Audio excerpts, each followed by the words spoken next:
Propiedades físicas. Cambian la materia sin que se altere su composición. También nos dice cómo se comporta el material ante acciones externas como el calentamiento, las deformaciones, la luz o el ruido. Propiedades químicas. Propiedades que se demuestran durante una reacción química. Explican el comportamiento de los materiales cuando interaccionan con otras sustancias o materiales. Se deben a la estructura química del material. Propiedades físico-químicas. Son una combinación de las dos propiedades anteriores.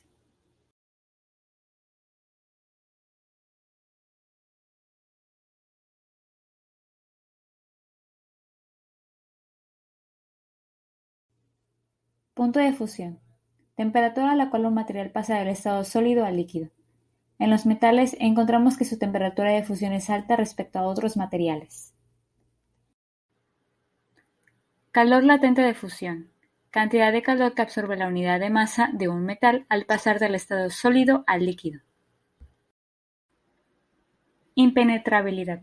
Resistencia que opone un cuerpo a que otro ocupe su lugar al mismo tiempo.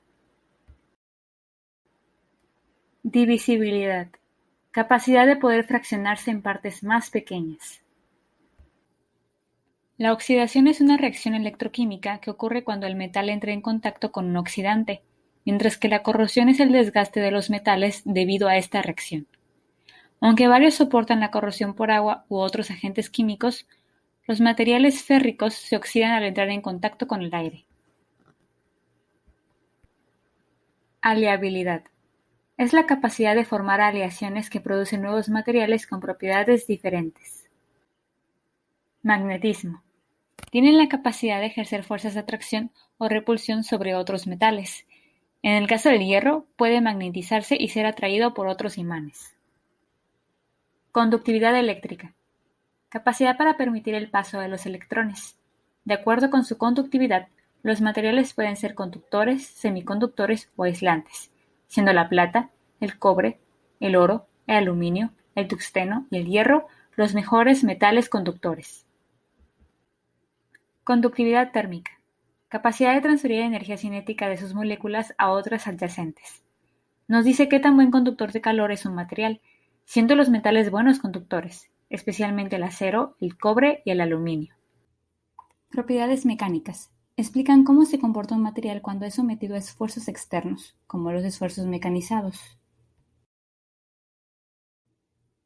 Dureza y tenacidad. La dureza es la resistencia que opone un cuerpo a ser rayado o penetrado por otro, mientras que la tenacidad es la resistencia que opone un material a romperse, molerse, doblarse o desgarrarse. El acero es uno de los metales más duros y tenaces. Resistencia. Algunos metales pueden soportar grandes cargas externas sin romperse. Elasticidad. Propiedad mecánica que tienen algunos metales para poder sufrir deformaciones reversibles.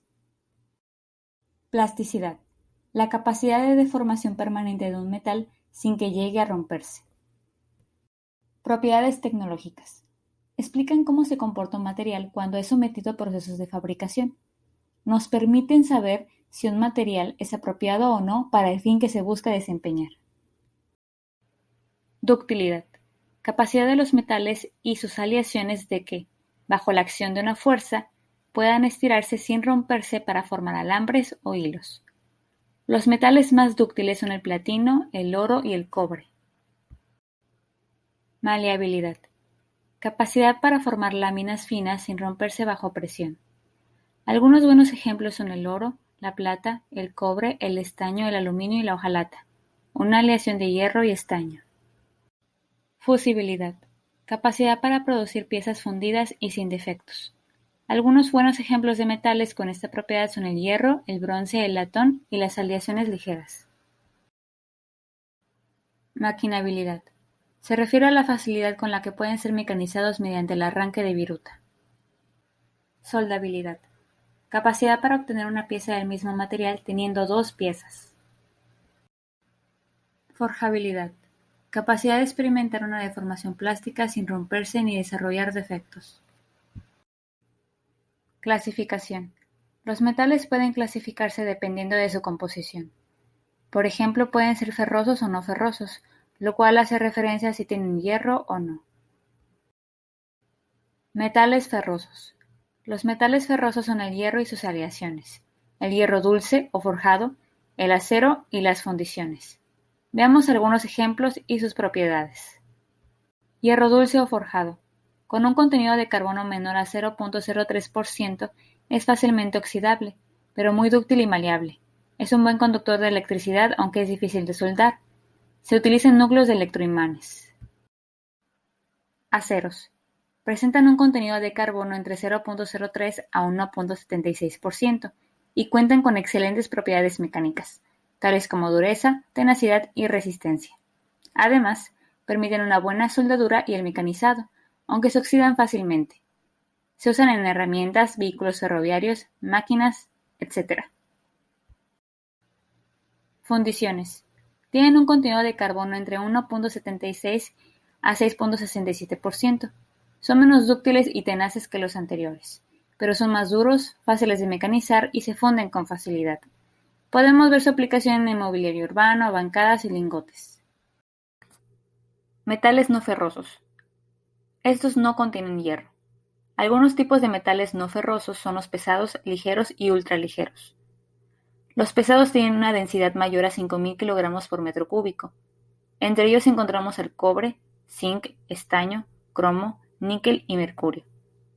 Los ligeros tienen una densidad entre 2.000 y 5.000 kg por metro cúbico. Entre ellos encontramos el aluminio, el titanio y el litio. Los ultraligeros tienen una densidad menor a 2.000 kg por metro cúbico, como el magnesio. Los enlaces metálicos resultan de unir metales entre sí. Sus átomos se agrupan muy cercanamente unos de otros, generando estructuras muy compactas y redes cristalinas. Veamos cómo afectan a sus propiedades. Elevada conductividad eléctrica y térmica. Gracias a su estructura compacta, los electrones pueden moverse rápidamente de una parte a otra del metal y a los solapamientos existentes entre bandas llenas y vacías. Si se encuentran unidas estas bandas, los metales serán conductores, pero mientras más separadas estén serán semiconductores o aislantes. Estas imágenes corresponden a las bandas en conductores, semiconductores y aislantes. Buena ductilidad. Gracias a que su estructura compacta les permite a sus átomos moverse sin tener que romper enlaces, pueden estirarse en hilos. Brillo. Reflejan debido a que los electrones no requieren de absorber radiación visible para excitarse y moverse por el metal. Estructura cristalina. Se produce cuando los átomos, moléculas o iones que componen el sólido se distribuyen en orden. Cada partícula se coloca en una posición, ocupando los nodos de una red geométrica tridimensional. Estas redes se denominan retículos espaciales o cristalinos, que son una repetición de celdas unitarias. En el caso de los metales se les conoce como cristales metálicos. Tipos de redes. Redes cúbicas centradas en el cuerpo. Los átomos ocupan el espacio de los vértices y el centro de la celda, como en el caso del hierro y el cromo. Redes cúbicas centradas en las caras. Los átomos ocupan los vértices y el centro de cada cara de la celda, como en el caso del oro, cobre y el aluminio. Redes hexagonales compactas. Prismas hexagonales con átomos en los vértices y en el centro de las bases. En el centro de la celda hay 3 átomos. Es el caso del zinc, titanio y magnesio. Aluminio. Presenta una alta resistencia a la corrosión, alta conductividad eléctrica y térmica. Es blando y tiene un bajo punto de fusión. Sin embargo, sus propiedades mecánicas son bajas. No tiene una elevada resistencia. Suele usarse en contenedores, botellas, latas y envoltorios flexibles. Cobre. Tiene una alta conductividad eléctrica, resistencia a la corrosión y plasticidad. Es blando y muy dúctil. Podemos verlo en joyería, maquillaje, automóviles, trenes, aviones, barcos, principalmente para sistemas electrónicos. Titanio. Los materiales hechos con este metal son muy duros. Tienen puntos de ebullición y fusión elevados, además de que son buenos conductores de electricidad y calor. Sus aleaciones se utilizan en aviones, helicópteros, blindajes, naves espaciales, entre otros. El titanio también se utiliza en implantes dentales e instrumentos quirúrgicos. Latón. Es la aleación de zinc y cobre. Ambos son blandos en estado puro, pero al formar parte de esta aleación aumentan su dureza. Tienen una ductilidad baja. Se usa en cerrajería, tornillería, válvulas y componentes eléctricos. Created using Powtoon.